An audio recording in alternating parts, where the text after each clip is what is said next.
day, the witch thought of something she'd never thought of before. She looked at Rapunzel and thought, Rapunzel looks so beautiful. And then boys. So the witch locked her up in a tower.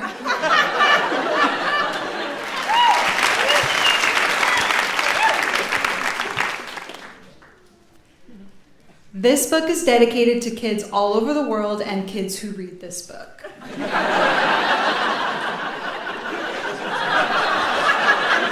And to you. Once upon a time, there lived an old woman, and she lived in an old house, and she was very, very lonely and longed to have a child, but she needed to be healthy to have a child. At the back of the house was a door, and when she opened the door, there was a wood, and in the wood was another cottage. But she never gone near it because a witch lived there. The witch had a vegetable garden, and in the garden was a fine patch of radishes. And she had to have some, and this is how the trouble began, because she had to do it herself. But she couldn't stand it anymore. Her face was turning red, so she marched to the garden. But as soon as she bent down, there was the witch. "Oh, please," said the woman, "I may die of strength. Then I may have no child." The witch lost her angriness. "You may take all the radishes, but you must give me the baby."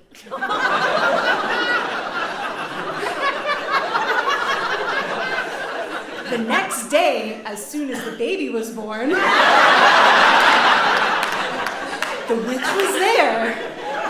"Now you may be lonely still and no more radishes." The witch snatched the baby and called her Repunzel.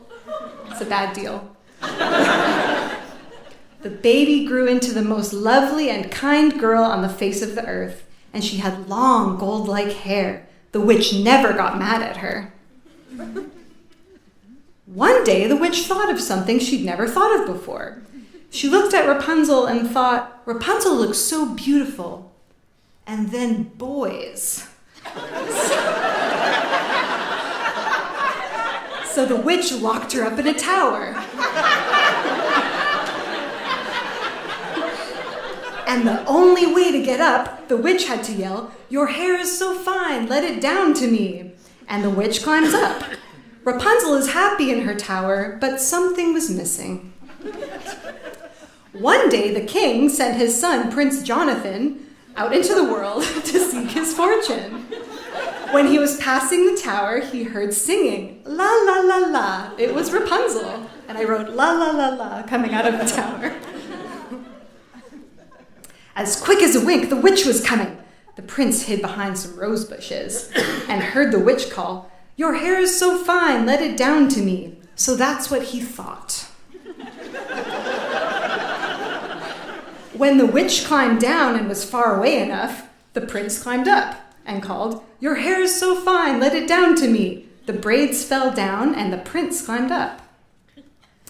At first, Rapunzel was afraid and said, "What are you doing here?" The prince told her everything, and they became true friends forever. The prince came every Tuesday because the witch came on Mondays.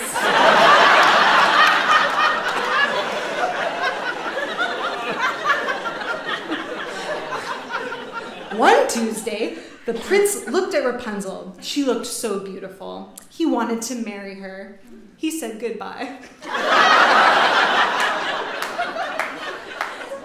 The third time the prince came, he asked her, "Will you marry me?" Rapunzel said, "Yes." "But how may I escape?" Rapunzel said. "Every time I come," said the prince, "I'll bring you a reel of silk and you can weave it into a ladder." So every Tuesday, the prince would come with a reel of silk. And every night, Rapunzel would weave a little bit of the ladder. The witch still knew nothing of it. But one day, without thinking a bit of it, when the witch was there, Rapunzel said, "Mother, why is it you are so much heavier than the prince?" "What?" said the witch. The witch took Rapunzel to a deep, deep wood and threw her down on the ground. "And this is what you get," she stormed. And then the witch climbed up the tower to wait for the prince. When the prince called, "Your hair is so fine, let it down to me," the witch threw down the braids. The prince was so surprised to find the witch. And the witch said, "You'll be sorry." And the witch turned him into a butterfly. And he flew out the window. Meanwhile, Rapunzel gave birth to triplets.